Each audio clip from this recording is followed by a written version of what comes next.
Guys, मैं हूं Preeti and welcome back to mother's cut. So सबसे पहले बहुत सारा थैंक यू मदर्स कट को इतना सपोर्ट करने के लिए, इतना प्यार देने के लिए। अगर आप मेरे चैनल को पहली बार विजिट कर रहे हो तो मैं थोड़ा सा बैकग्राउंड अपने बारे में आपको बता देती हूँ। मैं एक 2 साल के बेटे की मदर हूँ। प्रोफेशन से मैं एक IT कंपनी में काम करती हूँ। यूट्यूब पर मैं वीडियो क्रिएट करती हूँ रिलेटेड टू पेरेंटिंग। मेरी मदरहुड जर्नी में इस 2 साल में मैंने जो कुछ भी एक्सपीरियंस गेन किया है, अपने बच्चे के बिहेवियर से जो स्टडी की है, वो सब मैं आपके साथ शेयर करती हूँ। सो अभी रिसेंट में हमने एक वीडियो किया था माई प्रेगनेंसी स्टोरी, जिसमें मैंने थोड़ा सा जिक्र किया था कि मुझे प्रेगनेंसी में लो लाइंग प्लेसेंटा डायग्नोस हुआ था। उस वीडियो पर आपने इतना प्यार दिया और इतनी सारी क्वेरीज आई मुझे लो लाइंग प्लेसेंटा के बारे में, तो डेफिनेटली मैंने सोचा कि इस पर एक डिटेल वीडियो करते हैं। तो ये वीडियो लो लाइंग प्लेसेंटा के बारे में ही होने वाला है। इस वीडियो में हम 5 चीज़ों पर बात करेंगे। लो लाइंग प्लेसेंटा क्या होता है, क्या इसके सिम्टम्स होते हैं, क्या रीज़न है जिनकी वजह से लो लाइंग प्लेसेंटा होता है, अगर आपको डायग्नोस हुआ है कि लो लाइंग प्लेसेंटा है तो क्या इससे रिस्क है आपकी लाइफ में, और किस तरीके से आप लो लाइंग प्लेसेंटा अगर डायग्नोस हुआ है तो किस तरीके से आप मैनेज कर सकते हो। प्लस इसके अलावा एक और चीज़ पर हम डिस्कस करेंगे कि क्या लो लाइंग प्लेसेंटा से हम जेंडर का प्रेडिक्शन कर सकते हैं, क्या इसका मतलब है लड़का या लड़की आपके पेट में है। सो इन सब चीज़ों पर आज हम बात करने वाले हैं। सो वीडियो को स्टार्ट करने से पहले सबसे पहले हम ये समझ लेते हैं कि प्लेसेंटा क्या होता है। सो प्लेसेंटा एक ऑर्गन होता है जो आपके यूट्रस में प्रेगनेंसी के टाइम पर डेवलप होता है, जो बेबी को न्यूट्रिशन और ऑक्सीजन देने में हेल्प करता है और बेबी के ब्लड से जो भी वेस्ट मटेरियल होता है उसे बाहर निकालने में हेल्प करता है। ये मदर के यूट्रस की वॉल से और बेबी की अम्बिलिकल कॉर्ड से अटैच होता है। अब बात करते हैं कि लो लाइंग प्लेसेंटा क्या होता है। सो प्रेगनेंसी के टाइम पर आपके प्लेसेंटा की पोजीशन आपकी सर्विक्स के नियर बाय है, या तो उसको कवर करे या हाफ कवर करे या फिर सर्विक्स के बहुत ही क्लोज है। इस सिचुएशन को हम लो लाइंग प्लेसेंटा बोलते हैं। दूसरी बात आती है कि लो लाइंग प्लेसेंटा के सिम्टम्स क्या क्या होते हैं। सो लो लाइंग प्लेसेंटा के जो मोस्ट कॉमन सिम्टम है वो है ब्लीडिंग। थोड़ी बहुत आपको ब्लीडिंग हो सकती है, बट ज़रूरी नहीं है कि हर सिचुएशन में आपको ब्लीडिंग हो। जैसे मैं अपनी बात करूँ तो मुझे कोई ब्लीडिंग नहीं हुई थी, कोई स्पॉटिंग नहीं हुई थी, इवन ब्राउन डिस्चार्ज भी नहीं हुआ था। तो इट्स नॉट कंपल्सरी कि आपको हर केस में ब्लीडिंग हो, बट एक कॉमन सिम्टम है कि आपको ब्लीडिंग हो भी सकती है, नहीं भी। इसके अलावा आपको कॉन्ट्रैक्शंस हो सकते हैं लो लाइंग प्लेसेंटा अगर आपको है तो। जैसे कि मुझे माइल्ड कॉन्ट्रैक्शन हुए थे, बहुत ज़्यादा पेन नहीं हुआ, बट हाँ मेरे लोअर पेल्विस में थोड़ा बहुत पेन हुआ था। तो कॉन्ट्रैक्शंस और ब्लीडिंग इसके बहुत ही कॉमन सिम्टम्स हैं। प्लस इसके अलावा डिपेंड करता हो सकता है कि आपको कोई सिम्टम्स ना भी आए फिर भी आपका प्लेसेंटा लो लाइंग हो। अगली बात आती है कि क्या ऐसी कॉज हैं जिनकी वजह से प्लेसेंटा लो लाइंग होता है। बिकॉज ऑब्वियसली अगर हमें पहले से पता होगा कि इन चीज़ों की वजह से प्रेगनेंसी में प्लेसेंटा लो लाइंग हो सकता है तो हम उनका पहले से ध्यान रखेंगे। सो इस चीज़ पर मैंने अपने डॉक्टर से बहुत डिटेल में बात की थी। जब मुझे डायग्नोस हुआ था तो डॉक्टर ने मुझे यही बोला कि कुछ भी डिफाइंड कॉज नहीं है। आप नहीं बोल सकते कि इस चीज़ की वजह से लो लाइंग प्लेसेंटा होता है तो आप ये चीज़ मत करो। बट हाँ, कुछ मोस्ट कॉमन रिस्क फैक्टर होते हैं जिनकी वजह से लाइकली आपकी बॉडी हो जाती है कि इस तरीके की सिचुएशन डेवलप हो।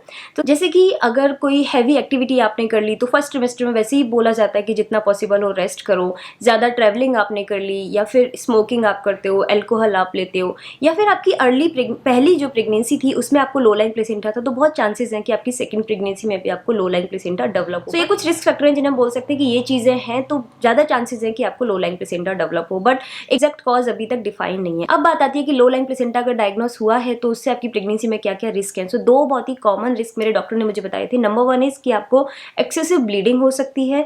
आपकी डिलीवरी के टाइम पर आपको बहुत ज़्यादा ब्लीडिंग हो सकती है, डिलीवरी से कुछ घंटे पहले आपको बहुत ब्लीडिंग हो सकती है, और डिलीवरी और आपकी जो प्रेगनेंसी है सेकंड ट्रिमेस्टर में या थर्ड ट्रिमेस्टर में आपको ब्लीडिंग हो सकती है। जैसे कि मेरे टाइम पर जब मुझे डायग्नोस हुआ तो डॉक्टर ने यही बोला था मुझे कि अगर थोड़ी बहुत स्पॉटिंग हो, ब्लीडिंग हो तो घबराना मत। 2 डॉक्टर ने मुझे प्रेगनेंसी सपोर्टिंग पिल्स दी थी, तो ऐसी कोई सिचुएशन नहीं हुई, मुझे स्पॉटिंग भी नहीं हुई, बट डॉक्टर ने बोला था कि घबराना मत, अगर ज़्यादा ब्लीडिंग है तो इमीडिएटली हमारे पास आना। और दूसरा जो रिस्क है वो ये कि प्रीमेच्योर डिलीवरी हो सकती है। अगर लो लाइंग प्लेसेंटा डायग्नोस हुआ है तो बहुत ज़्यादा चांसेस होते हैं कि कुछ ऐसी इमरजेंसी सिचुएशन आ जाए कि इमरजेंसी में डॉक्टर को सी सेक्शन या प्रीमेच्योर आपकी डिलीवरी हो। तो ये 2 बड़ी कॉमन रिस्क फैक्टर है। इसके अलावा कॉन्ट्रैक्शंस हो सकते हैं, पेन हो सकता है आपके लोअर एब्डोमेन में। तो ये कुछ रिस्क हैं अगर आपको लो लाइंग प्लेसेंटा प्रेगनेंसी में डायग्नोस हुआ है तो।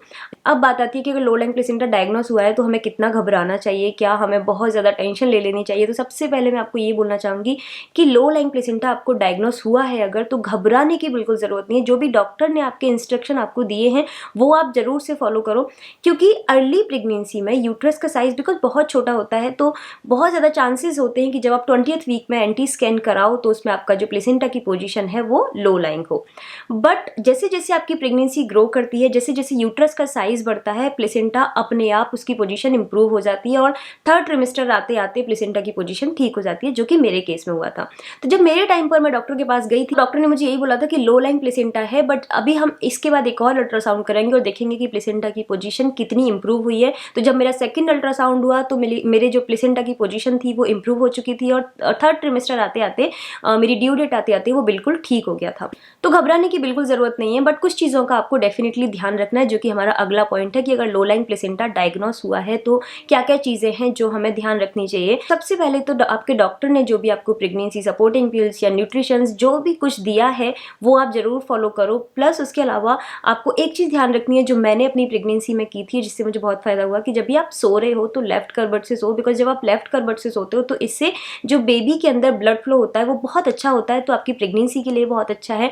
और दूसरा, जब भी आपको लो लाइंग प्लेसेंटा डायग्नोस हुआ है तो अगर आपके डॉक्टर ने बोला है कि 1 वीक रेस्ट करो, 1 वीक और एक्स्ट्रा रेस्ट करो, बट अपनी बॉडी को पूरा रेस्ट दो, एग्जॉस्ट मत करो। और जब बेड रेस्ट पर हो आप तो प्रॉपर बेड रेस्ट करो। इसका मतलब ये नहीं कि आप बेड पर बैठ गए या फिर आप चौकड़ी मारकर बैठे हो। प्रॉपर बेड रेस्ट दो अपनी बॉडी को, ताकि जल्दी सिचुएशन इंप्रूव हो पाए और हम किसी रिस्क से बच पाए।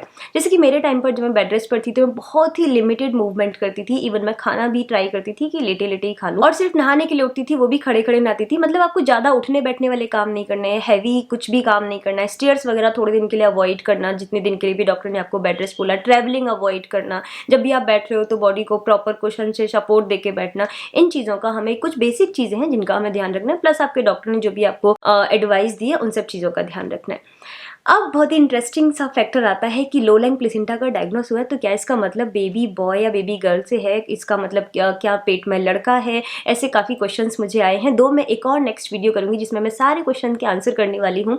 बट अगर आपको लो लाइंग प्लेसेंटा डायग्नोस हुआ है तो इसका बिल्कुल मतलब नहीं है कि जेंडर से कोई लेना देना नहीं है। काफ़ी लोग ये सवाल करते हैं कि मैम अगर लो लाइंग प्लेसेंटा हुआ है तो इसका क्या मतलब है, क्या इसका मतलब लड़का है या लड़की है। तो इन सब चीज़ों पर भरोसा करने की बिल्कुल ज़रूरत नहीं है, बिकॉज लो लाइंग प्लेसेंटा आपके यूट्रस और बॉडी की पोजीशन है, उससे जेंडर को आप नहीं रिवील कर सकते। सो इन सब चीज़ों पर भरोसा करने की ज़रूरत नहीं है। लो लाइंग प्लेसेंटा के केस में आप अपनी बॉडी को रेस्ट दो, अच्छा खाओ, जो भी आपके डॉक्टर ने बोला है वो सब फॉलो करो। बट इन सब चीज़ों पर भरोसा करने की ज़रूरत नहीं है। पॉजिटिव सोचो, बच्चे की हेल्थ के बारे में सोचो और अपनी हेल्थ के बारे में सोचो। अब अगली बात आती है कि प्रेगनेंसी में कब हम ये पता कर सकते हैं कि लो लाइंग प्लेसेंटा है।